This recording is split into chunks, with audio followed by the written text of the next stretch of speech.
오늘 말씀의 제목인데요. 여러분 한번 따라해 주십시오. 절대 감사. 네, 감사합니다.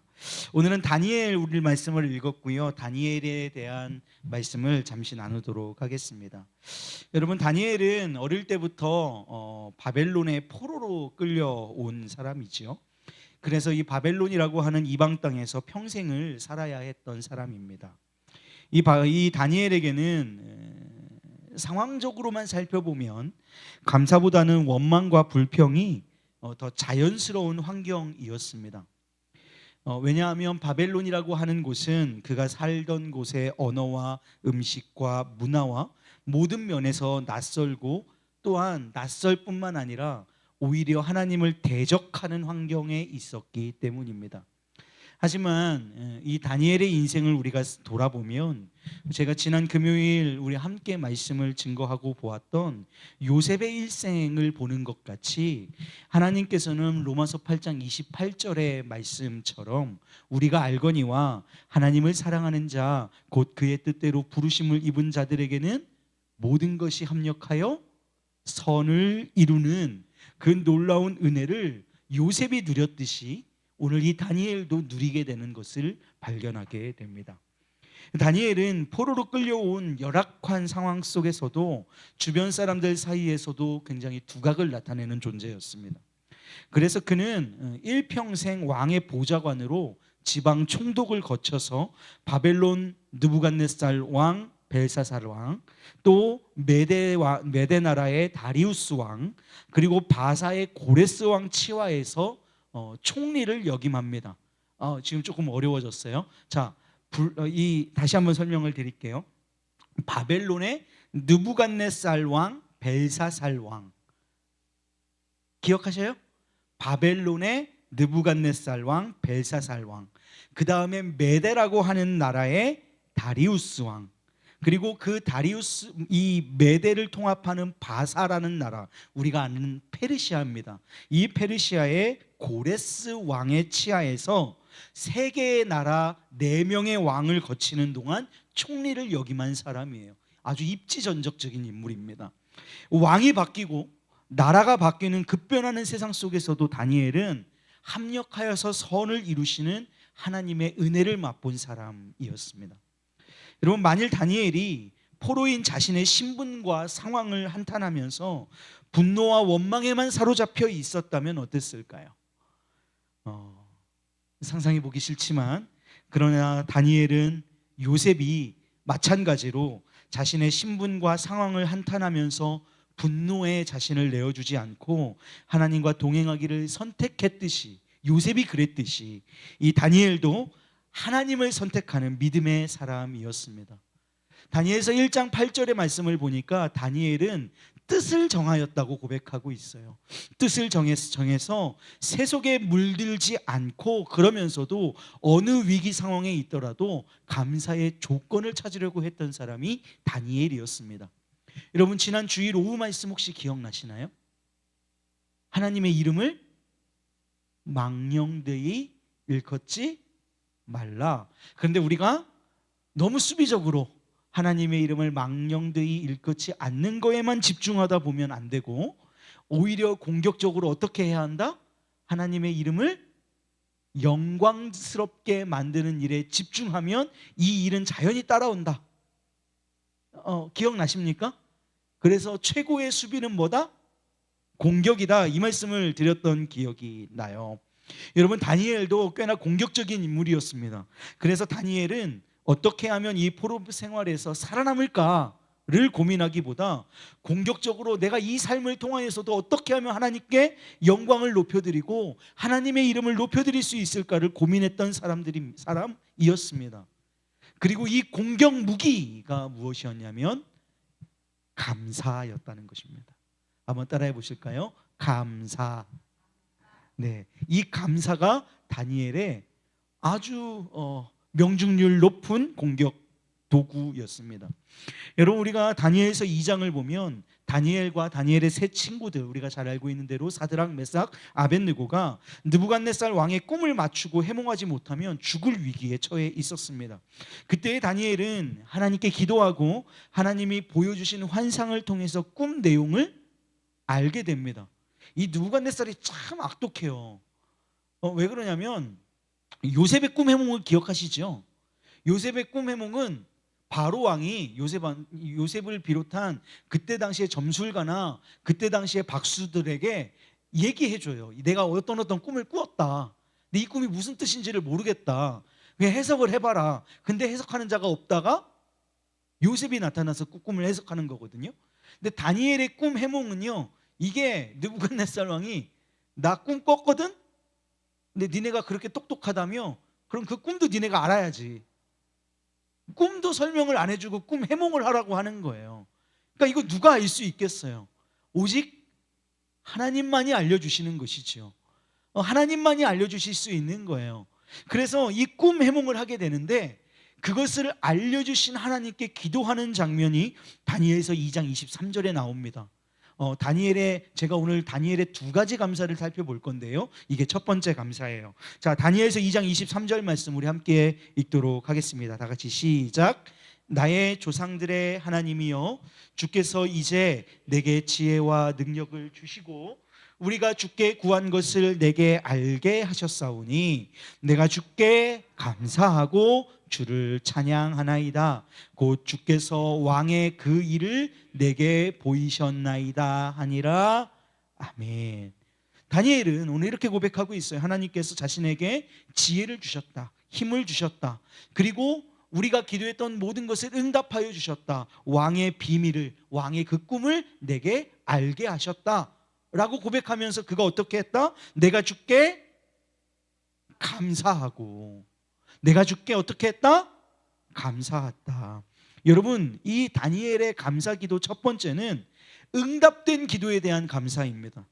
다니엘이 기도에 응답하신 하나님께 그 자리에서 엎드려서 감사했을 때 하나님께서 다니엘을 어떻게 갚아 주시냐면, 하나님께서는 왕을 통하여서, 느부갓네살을 통하여서 다니엘의 지위를 높여 주십니다.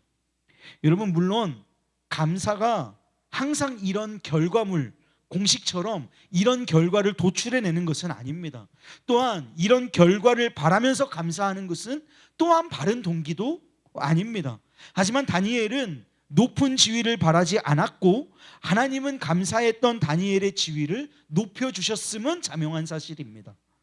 하나님은 바로 감사하는 자, 하나님을 의지하는 자에게 당신의 놀라운 일을 맡기시는 줄을 믿으시기를 주님의 이름으로 축복합니다. 다니엘의 첫 번째 감사는 어떤 감사였냐면 응답된 기도에 대한 감사였어요. 자, 제가 두 가지 설명드린다 그랬죠? 자, 이제 두 번째 감사를 통해서 한번 나아가 보도록 하겠습니다. 두 번째 감사의 장면은 오늘 우리가 읽은 다니엘서 6장에 나옵니다. 다니엘이 기도하지 말라는 명령을 어겨요. 왕 외에는 그 어떤 신상에도, 그 어떤 신에게도 절하지 말고 기도하지 말라는 어명이 떨어집니다.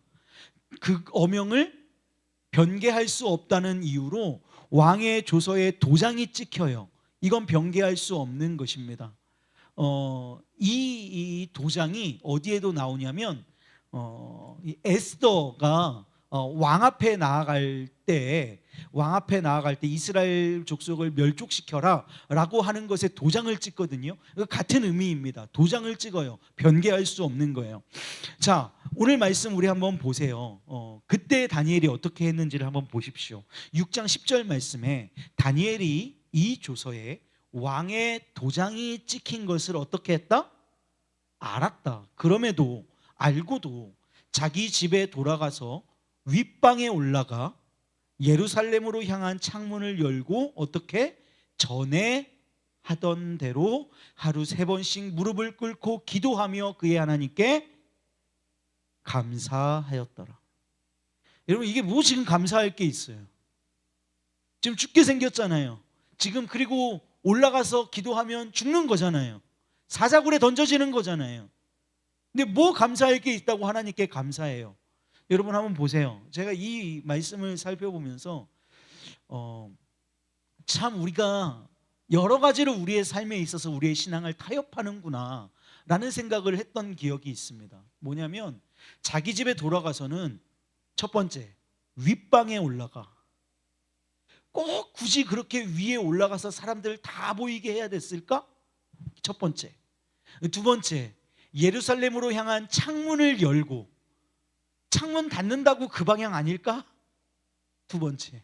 세 번째, 전에 하던 대로 맨날 해왔으니까 오늘 하루는 좀 어떻게 다른 방식으로, 이런 거 아니었을까?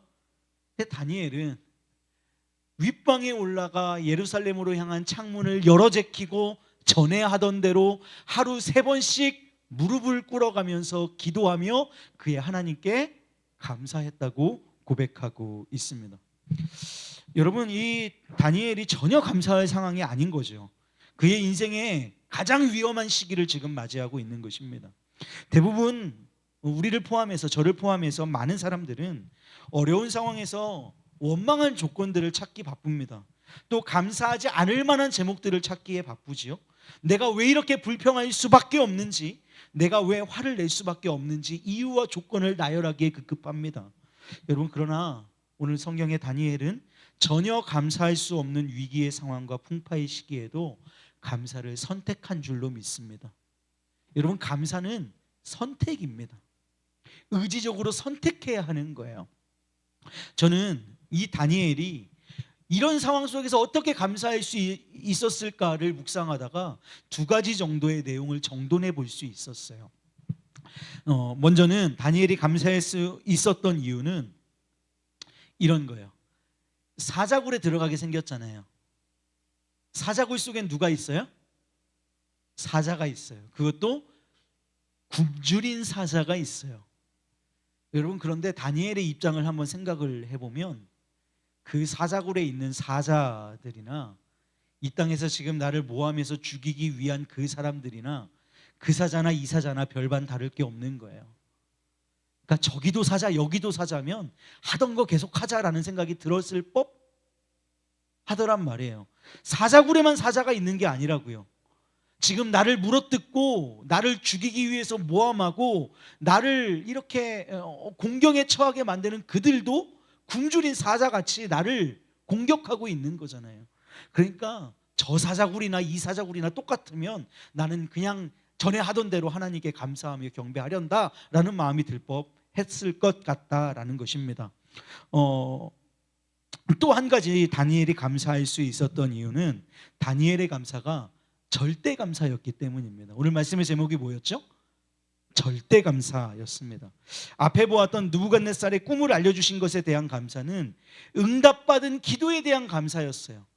이거 우리도 할 수 있어요. 하나님이 우리의 기도에 응답해 주셨어. 할렐루야. 감사할 수 있어요. 그런데 여기 다니엘서 6장의 다니엘의 감사는 어떤 감사냐면 하나님이 하나님 되심에 대한 감사예요. 제가 절대 감사의 정의를 이렇게 내려요.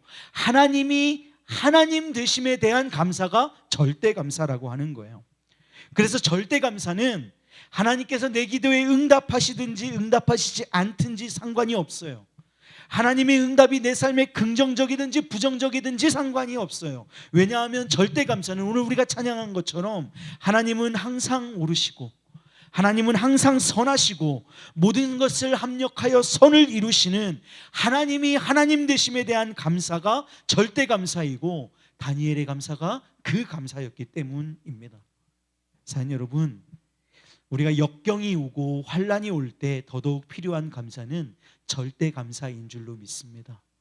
조건이 있어서가 아니라 하나님이 나의 하나님 되시기 때문에 감사할 수 있는 감사가 우리가 해야 할 절대 감사, 감사의 제목인 줄로 믿습니다. 여러분, 아까 말씀드렸어요. 사자굴에만 사자가 있지 않아요. 우리의 인생에도 너무나 많은 사자들이 우리를 잡아먹으려고 굶주리고 우리를 매섭게 쏘아붙이고 있습니다. 우리 인생의 사자굴 앞에서 우리가 해야 할 기도는 무엇일까? 사랑하는 여러분, 절대 감사인 줄로 믿습니다. 오늘은 맥주감사 주일입니다. 고백한 대로 우리를 여기까지 인도하신 하나님을 향한 감사와 찬송이 울려 퍼지기를 소망합니다. 그리고 앞으로 남은 우리들의 시간들을 향하여서는 절대 감사. 다니엘이 2가지 기도했잖아요. 응답하신 것에 대한 감사, 그리고 응답과 상관없이 하나님이 하나님 되어주심에 대한 감사, 여기까지 인도하신 우리의 삶을 이끌어 주신 하나님에 대한 감사, 첫 번째. 두 번째, 우리의 남은 삶은 응답하시든지 안 하시든지, 좋은 일이든지 나쁘든지 합력하여 선을 이루실 하나님이 하나님 되시기에 그 하나님에 대한 감사의 고백을 드리실 수 있는 우리 의왕중앙교회 믿음의 식구들 모두 되시기를 주님의 이름으로 축복합니다. 따라해 보실까요? 절대 감사. 절대 감사. 제가 예고합니다. 예고해요. 추수감사주일이 언제인지 아시죠? 11월 몇째 주? 셋째 주. 11월 셋째 주에 제가 똑같은 원고 들고 똑같이 올라오겠습니다. 기억하셔야 됩니다. 그때까지. 그래서 여러분 기억하시면 확 줄이고, 기억 못하시면 오늘 똑같이 하겠습니다. 기억하셔서, 저 두 가지예요. 다니엘의 기도가 두 가지가 뭐였다고요? 응답하신 기도에 대한 감사, 두 번째 절대 감사. 사랑하는 여러분, 추수감사 절대까지 절대 감사 놓지 마시고 하나님이 하나님 되심으로 인하여서 감사하실 수 있는 우리 식구들 모두 되시기를 주님의 이름으로 축복합니다. 아멘. 자, 우리 함께 찬양하며 나아가도록 하시죠. 모두 아는 찬양으로 한번 가지고 오려고 노력을 해봤습니다. 이 찬양은 제 개인적인 간증이 있다면 찬송가 말고 제 인생에 처음 배운 복음성가가 이 찬양입니다. 어렸을 때 전도사님이 얘들아 찬송가 말고 이런 것도 하나님을 노래하는 찬양이야 라면서 알려주신 곡이 이 찬양이었어요. 그 찬양이 오늘까지 저의 삶의 고백으로 남거든요. 오늘도 우리의 삶의 고백으로 우리 하나님 앞에 올려드릴 수 있기를 소망합니다. 우리 함께 가사 묵상하면서 찬양하도록 하겠습니다.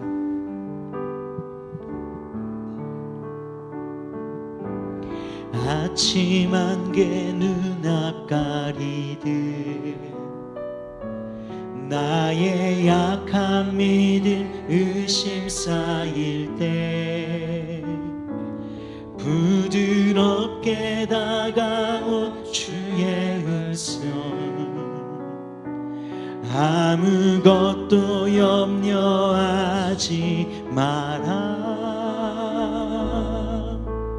빗줄기의 바위 패이듯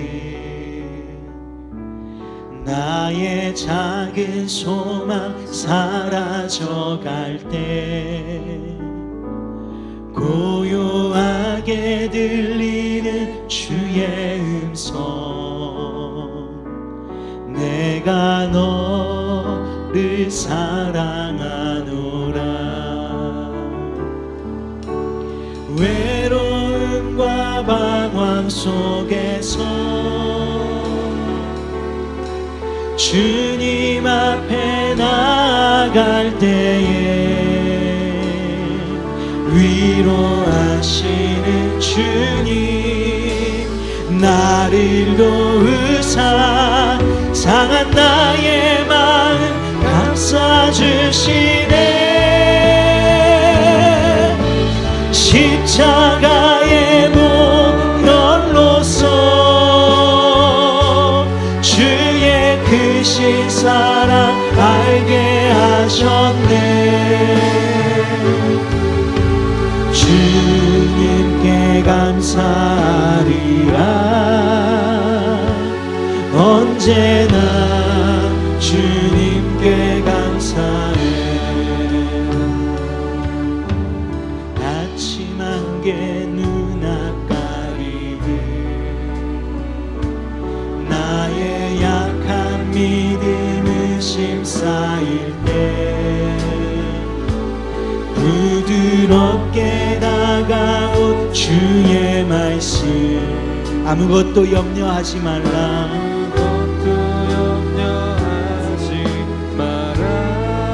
빗줄기의 바위 패이듯 나의 작은 소망조차 사라져갈 때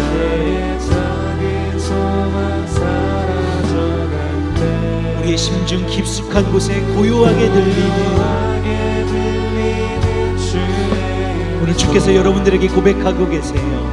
내가 너를 사랑하노라 외로움과 방황 속에서 외로움과 두려움과 방황 속에서 주님 앞에 나아갈 때에 위로하시는 주님 나를 도우사 상한 나의 마음 감싸주시네. 십자가의 보혈로서 주의 크신 사랑 알게 하셨네. 주님께 감사하리라. 언제나 주님께 감사. 외로움과 방황 속에서 외로움과 방황 속에서 주님 앞에 나아갈 때에 주님 앞에 나아갈 때에 위로하시는 주님 위로하시는 주님 나를 도우사 상한 나의 마음 감싸주시네. 십자가의 보혈로서 주의 크신 사랑 알게 하셨네. 주님께 감사하리라. 언제나 주님께 감사하리라. 주님께 감사하리라.